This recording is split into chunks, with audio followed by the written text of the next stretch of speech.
What's up, listener? Welcome to the Jock and Nerd podcast. Thank you for pressing play on this bonus edition of the Jock and Nerd podcast for this month.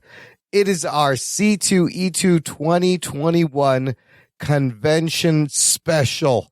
Of course, that stands for the Chicago Comic and Entertainment Expo. Now, C2E2 2020 was the last show we attended as the podcast before the pandemic. C2E2 2021 held just this past weekend. The first show we went to during the thing, whatever this time is called now. It's the first show back, and boy, was it great to get back out there and talk to people. Want to thank C2E2 for the press badges again, and huge thanks to my co-host and convention correspondent, Jim McPike, who you're going to hear from. Always does a great job at helping me out. I even made him do his first interview. And the most important thing, listener, before we get to the show floor, make sure you visit our website. The show notes for this episode are at jockandnerd.com/413. I'm going to be talking to a lot of artists. There may be things that you want more information about.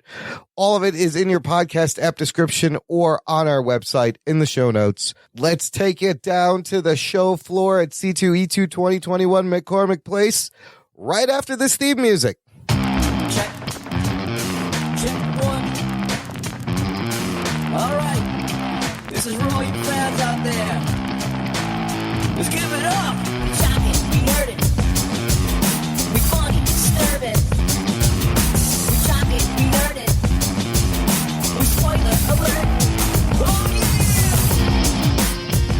yeah! All right, listener, we are here live on the floor of C2E2 2021. I can't believe we're back. Joining me, intern, our historian, associate producer, convention correspondent, and whatever bullshit title I want to give him, Jim McPike. How's it going, Jim? It is going pretty good. I will abuse that, and you will be hearing about that from job applications. Yes, you could put it on associate producer. It's a legit title. All right. Thanks for joining me.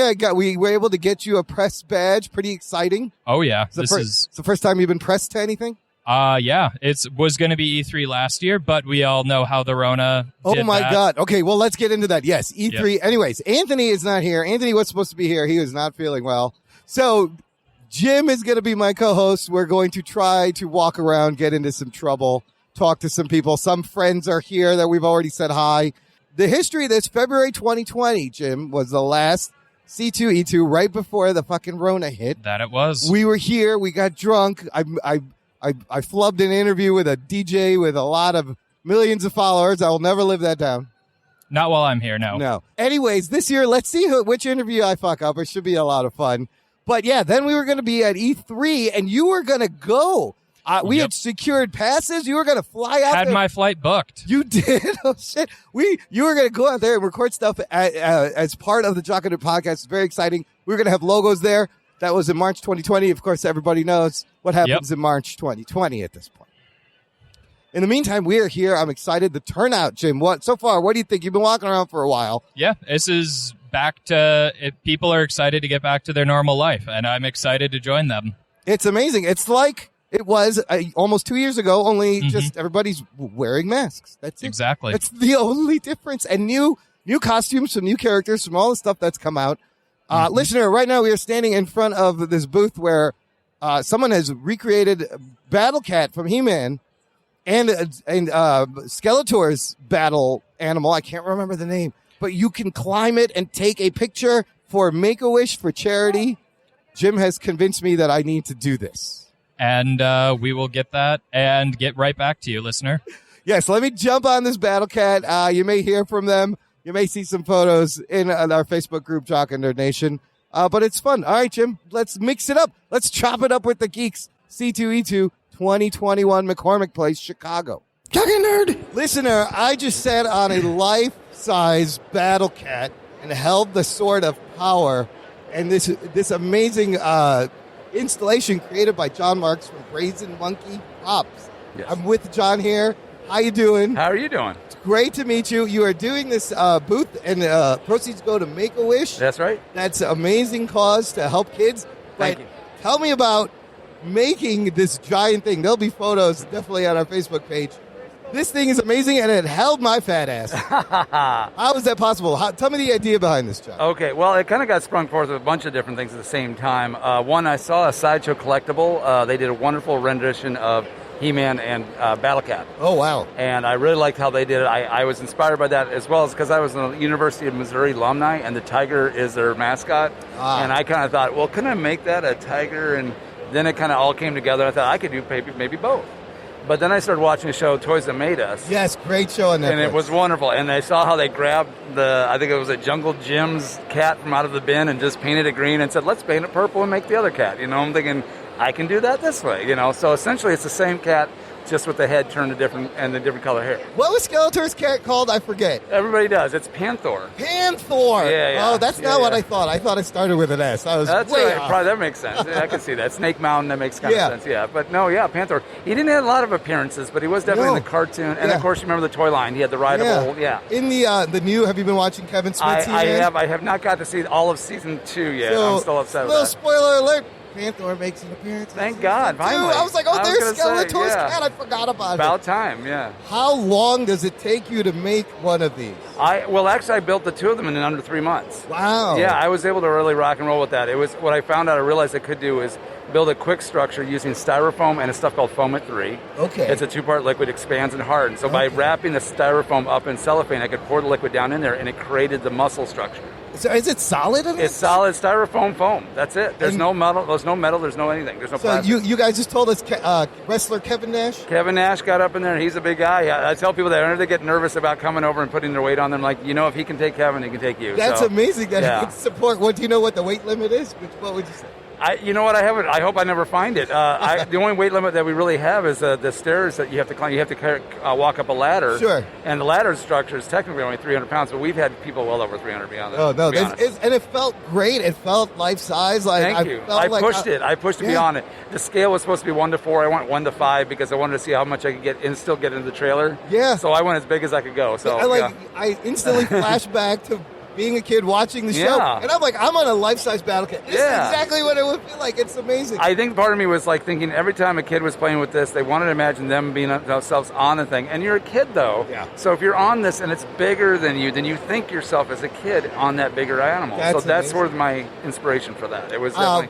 What about the future? What is you making some other props? Yeah, then everybody keeps asking about next year. I guess the plan I finally sunk my teeth into is I'm going to try to do Appa from the Last Airbender. Okay. I'm going to try. Let's just say that I'm going to be shooting for some engineering I've never tried before, and we're really going to see if it'll work. How big is that going to be? Well, as of right now, I'm guessing because the framework for the trailer is as big as I can go is 7 tall, 7.5 feet wide. That's as big as his head can be. Wow. To build the body, I'm going to try something I've never tried before. So we're going to see. God. Yeah.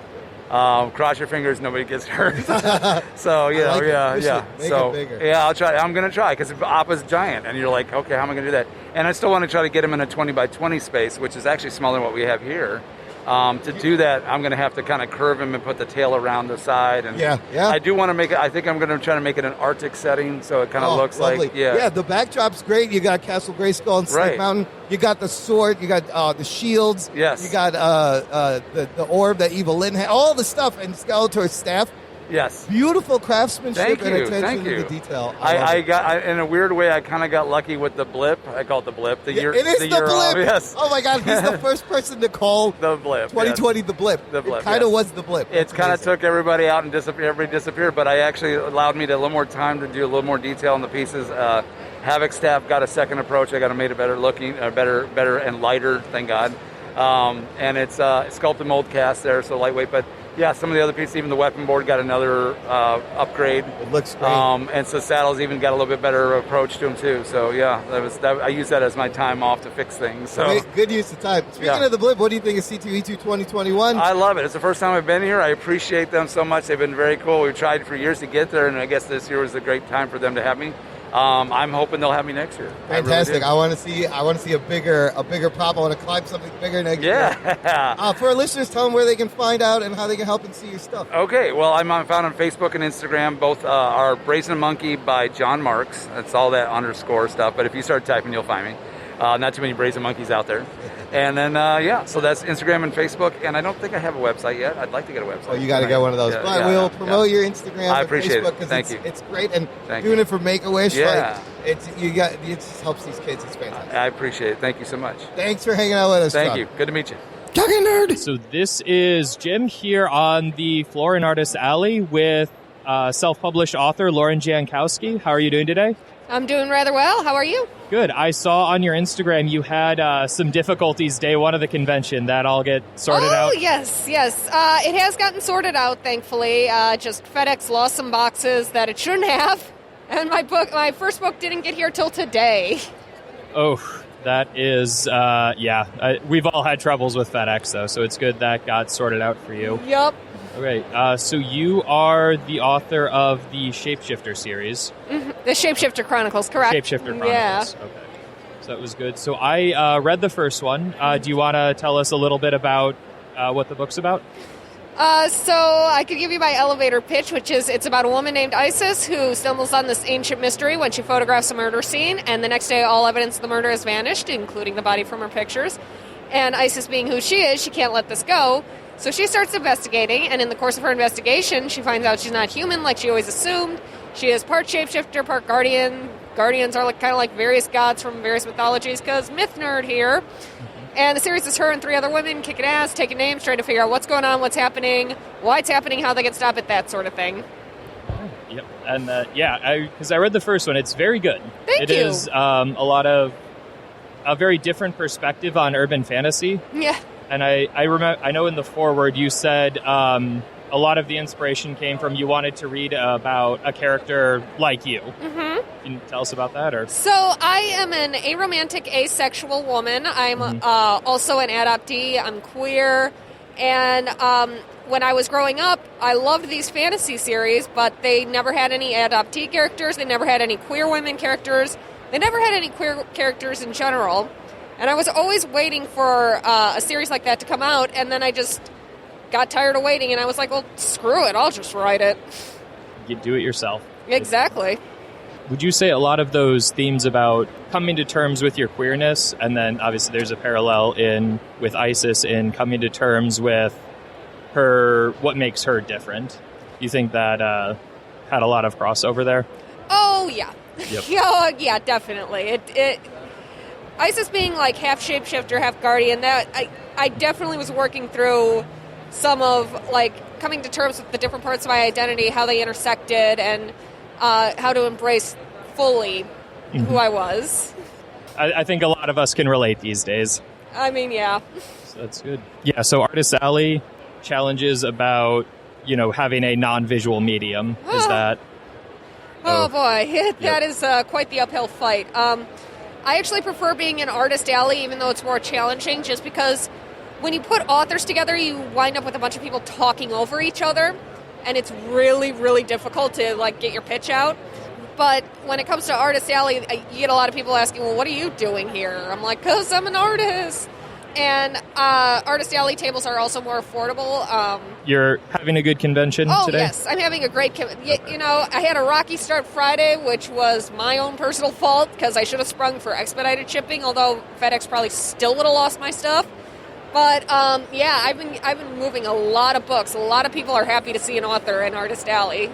Nice. I'm glad to hear it. Thank you. So where can the listener find you? They can find me on my website, laurenjankowski.com. They can also find my Instagram, which I post the most random stuff on, but I think it's fun. I think it's fun, too. On Instagram, I'm laurenjankowski27. And, I'm all over the social medias. You can find those on my website. Just follow me wherever. And when can we expect the 6th book in the series? That will be coming out next year. Next year? Next year, 2022. All right, we're looking forward to it. Talking Nerd! Boy, am I glad that I ran into this guy joining me right now, listener. You know him, you love him. It's Lenzations himself, Lenny Romero. in Chicago. What's up, dude? Thank you, Imran. I'm so excited to see you too. Oh my God, I had to give you a big hug, and this is not quite the scale of G-Fest where we usually meet. Oh, no way. This is G-Fest is a little hotel lobby, and this is a massive convention center. This Your is first time at C2E2? Yes. I'm so yes. glad you made it to the big show. You belong here. Thank you, sir. You deserve to be here. Listen, for any of the listeners that don't know what you do, describe your art, describe what you're selling.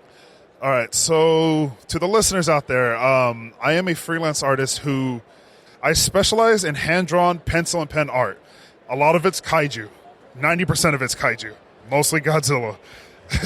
That's how I rock and roll. Yeah, to me, you are the stuff you do with a pencil blows me away, listener. I'll have links in the show notes. You can check out his work. Unbelievable. You are a master at the pencil, and I don't know how you have the patience to do this multiple layers of texture and light and dark with the pencil. It's fantastic. I love it. It's how long have you been doing this now?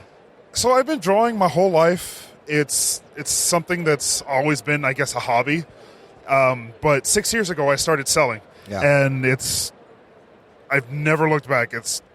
I love it. I can be up in the late hours. Like if some of my friends know, some of my friends, Bilotti, Chev, Anthony, they all know I stay up late and I'll be streaming late at night. I just love drawing. Yeah, you're always going live on Instagram and you see your pencil magic.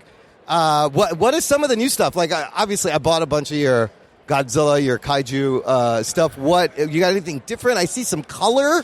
I got some new stuff. So the color stuff is actually a digital overlay that Chev did one of them for me. Oh, Nick Chev colored it. Yeah, he colored one of them for me. And then I have another girl named Renaline. She's actually here at this show. Oh, great! And she colored my King of the Monsters and my Mighty Morphin Power Rangers piece for me. I have a Gamera one that I painted myself. Oh, wow. Yeah. So what's that like when somebody colors your work? How does that feel? It's cool. I really like it. Yeah. And look, the Power Rangers one's amazing. The colors are great. Yes. What about subject matter? Have you strayed away from any kaiju recently? I've actually tried a lot of, I've actually had a lot of anime recently. Okay. It's so crazy. I do a lot of kaiju stuff. My anime stuff sells the best. I don't know why. Really? That's Yes. interesting. Well, you might have to do a couple more. My best seller People love anime. is my Attack on Titan piece. Oh, It's okay. literally I sell out every show. Yeah. Everyone wants it.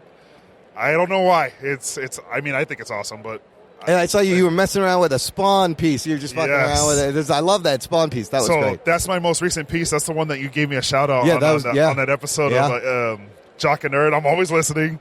It's Thank awesome. Yes. I listen when I clean. Oh, not when you draw? Like, it's a great thing to listen And when you when I draw. draw. Yeah. You've heard, if you pop into the live stream, you can sometimes hear you guys in the background. Oh, get Yeah. out. See, I love that we subtly inspire our listener. Like, we're in the drawings then. I consider that we are in the it went into your ear and it came out of your hand in the pencil. It counts. We are in the drawings. I love that. I just love hearing your guys' banter. This is the second day of C2E2. How's the show been going for you so It's far? been amazing. It's been incredible. It's trending to be a very, very, very great show. I got to tell you, the foot traffic in Artist Alley that we have seen is unbelievable. Every row, and there's 26, like A to Z. Every aisle, there's tons of people walking through. This is amazing.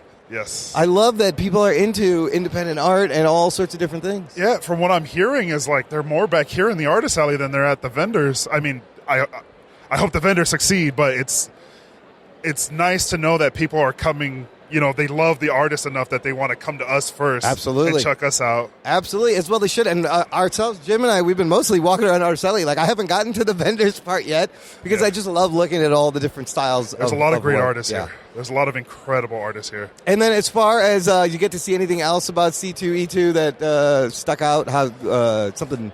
I mean, the artists have been pretty cool. I went to go check out some of the wrestling stuff. CM Punk's here. CM Punk's here. Kevin Nash is here. I got to see a bit from Danhausen. Oh, That Danhausen is here. He's so weird funny and funny. Yeah, he was talking to Billy Gunn was here, and I guess he's the ass man, right? He's the ass man. That's his nickname. He's That's the ass man. So we have to talk to the ass man. You have to talk to the ass man. Wait a minute, I didn't know about this. The bit was all the ass man's crew had a shirt called the Sons of Guns. Yeah. Dan Houser came over and spray painted he spray painted an X on the shirt On top of it. and he put ass boys at the bottom. Oh, no. And they were like, no, we don't like that. But Billy Gunn's like, no, I like that. I'm the ass man. You guys are the ass boys. It's this little posse. It's a groupie. The ass boys are going to follow the ass man. Oh, man, it's so good to see you here. You need to come back here every year. Now that you're I love in. Chicago. Everyone's really nice here. There's really good people. I love everything. Food. I love you guys. Your city's actually pretty clean. Oh, it's a great. Compared to New York, it's a lot cleaner. Compared to New York. Sorry, John and Joe. No, everybody knows they put their trash on the street because there's no alleys. That's what happens. Chicago is very lovely. And we will see you in the summer at G-Fest. Yes. It's coming back, and it's going to be bigger and better, hopefully. Yes. I wish I could say that about some of my other artist friends. I think Bilotti will go over that with you guys in this week's episode. We'll talk to him. I won't do any spoilers for that. But, I mean, I always love G-Fest because I love hanging out with you guys. It's the only reason I go. But to see you here is fantastic. Yes. Tell the listener where they can go to see your stuff and buy your things. All right. So if you guys, I'm at Lenzations. It's spelled Lenzations. Yep. You can find me on Facebook, Twitter, Instagram's probably my main spot. If you search Lenzations on Etsy, that's where my store's at. Right if you guys looking to buy some art, I ship out. And trying to think if you can find me anywhere else.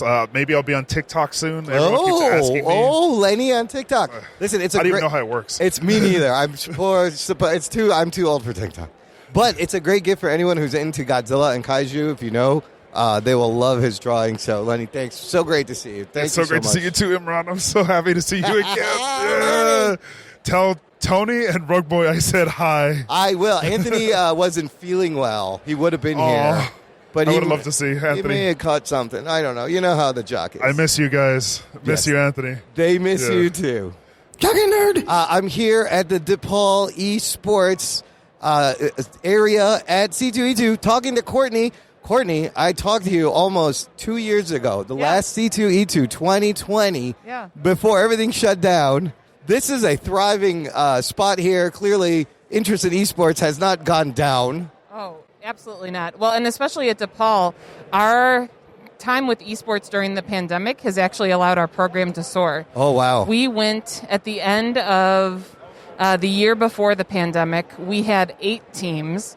The year after the pandemic, we ended with 20. Oh, my God. Yeah. So esports really has an infrastructure that's made and ready to go for the pandemic. So we had a couple bumps, along the way initially, but once we got our footing, our students really thrived, and they've been doing wonderfully. And, it's great to be back at C2E2, though, so we can have these communities come back together after a long time away. Yeah, this is the first time probably a lot of people have gotten to hang out and play games in person with people. So attendance, enrollment, everything has probably gone up. And how'd you guys handle it? Was it all remote during the somebody called it the blip year, which is amazing an Avengers reference. So I'm just going to go with that. Yeah, thank you, Thanos, for giving us that. Yes, we literally forever. had a blip year. Yeah. Enrollment for us has been great overall. And here, we've had a spectacular turnout so far. So we were actually fully remote. We only had, in total, we had 4.7% of our classes on campus. And those were mostly like science labs and actually our first-year law students.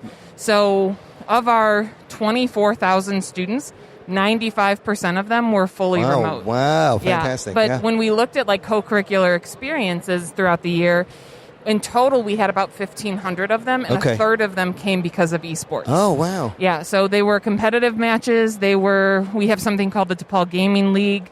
We host some internal tournaments as well. So all of that took place, and it really did provide this really robust experience while they were away. But it's been great, too, to see their energy and excitement, coming back and competing in person or being in our gaming zone.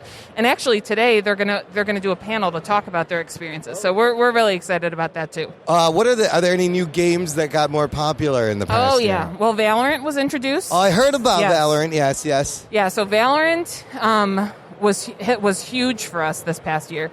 We actually now have a varsity, JV, and academy level team in it. There's a varsity team. That's there amazing. is. And they're pretty darn good, if I do say so myself. We're really proud of them. We also have some new teams for older titles. So, we have a team emerging for Apex Legends. And then one of the other things that we just started at DePaul is we started recognizing mature titles and mature title teams. So this past year we added teams in R6, Call of Duty. Oh my gosh, they're going to be so embarrassed that if I'm forgetting. Oh, CS:GO is the other one. Okay, Yeah, the little more violent killy games. Yeah, killy. But I am really proud of our students though, because even though they are the killy games, we talk about our Vincentian values a lot at DePaul and about like treating people with human dignity and respect. And I really think we're seeing that come to fruition. And like for our Call of Duty program, for example, I'm really proud of them because they actually have last year they had the only female Call of Duty player on any team in the region. Oh, wow. Yeah.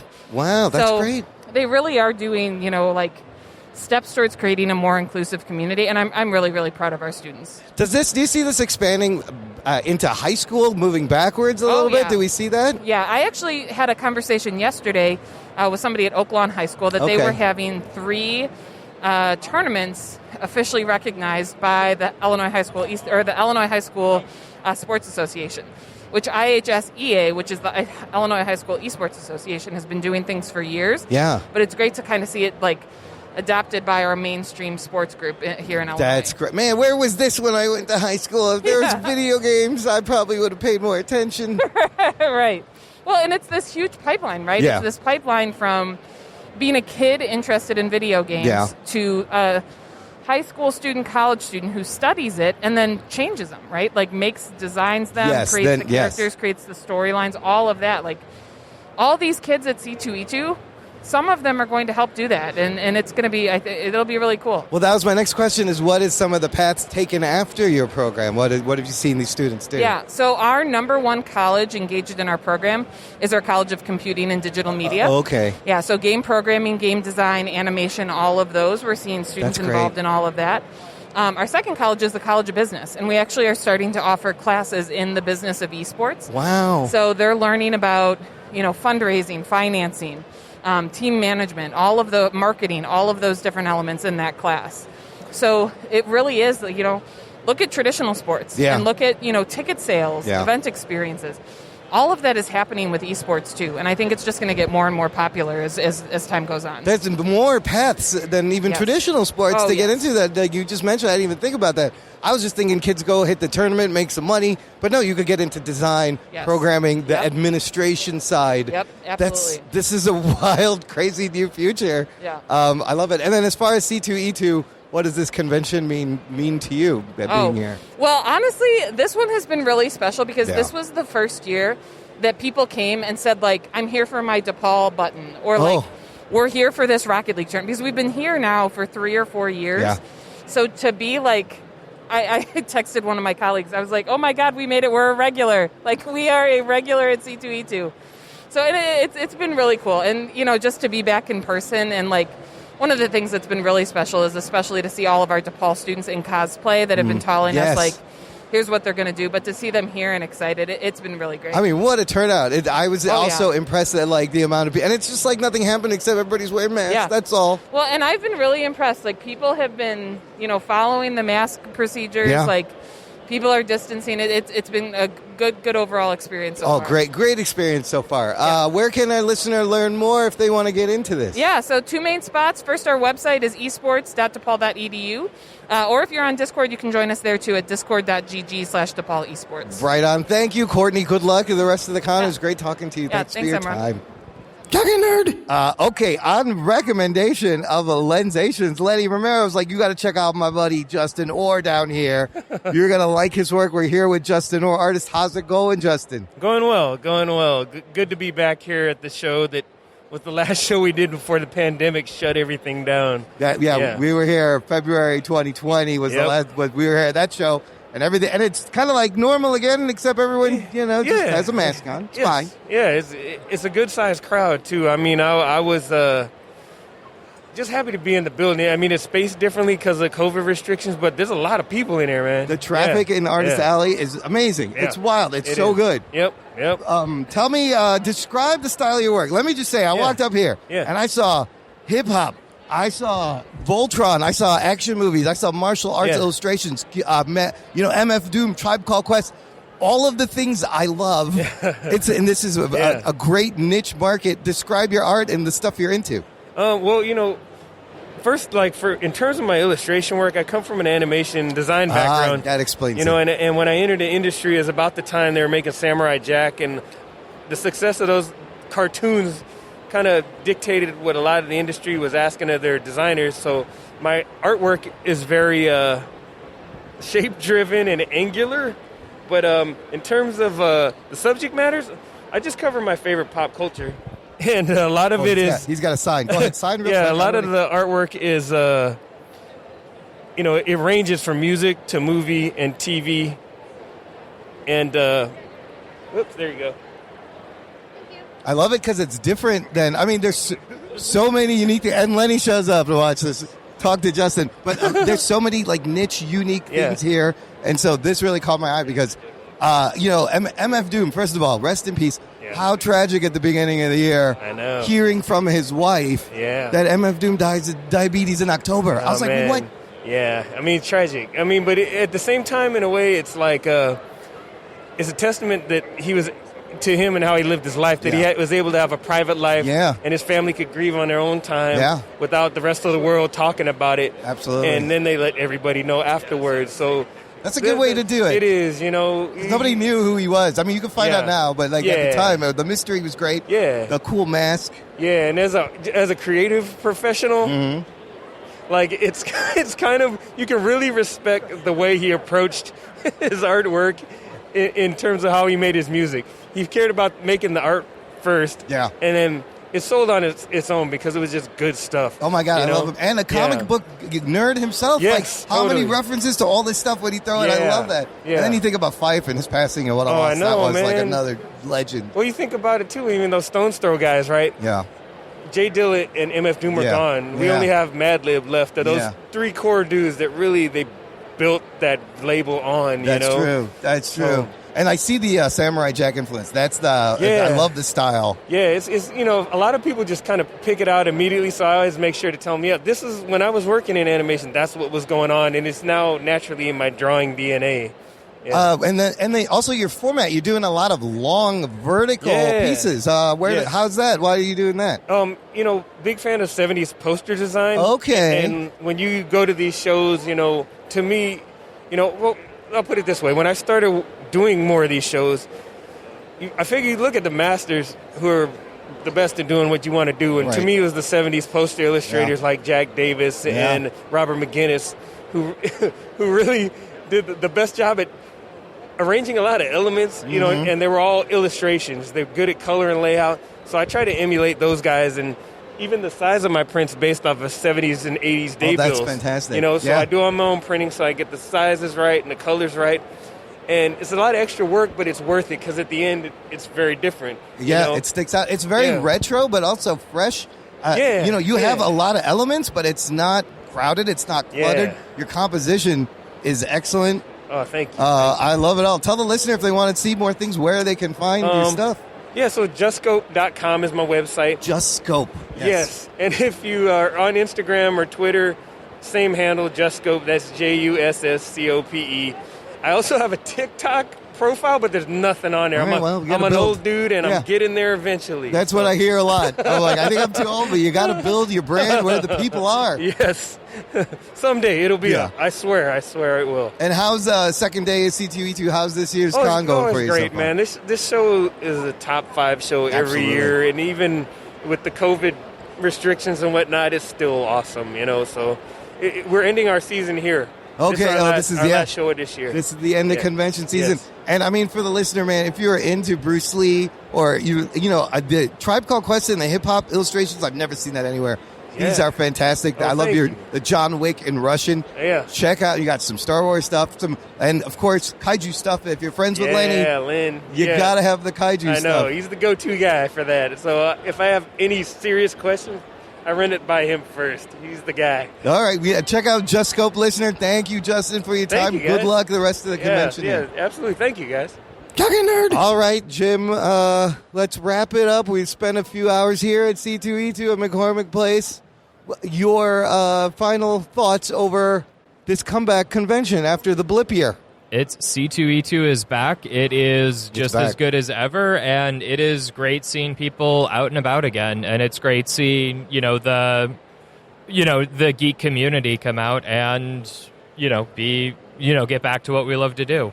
You definitely felt like the vibes, the community, like everyone's really cool to each other, and everyone's a fan of things. Exactly. The cosplay's been a lot of fun, very creative. The amount of talent in Artist Alley, always stunning.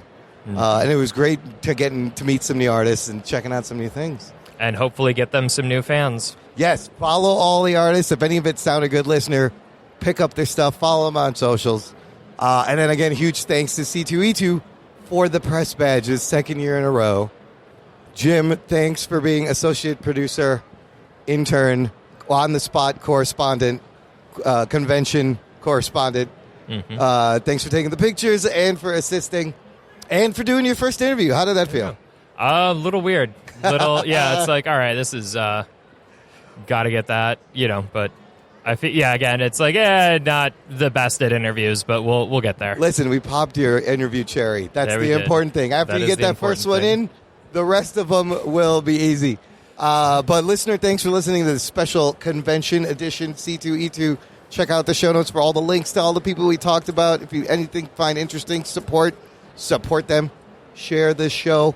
Thanks for listening to the Jock and Nerd podcast. And we'll maybe see you at Anime Central in the spring. Oh, there's Anime Central. There's also G-Fest is coming back in July. Jim, we'll try to get you into Anime Central, and you can do a little reporting, do some more interviews from there for us. Sounds good. Right on. Thanks for listening, Jock and Nerd podcast. Peep you next time.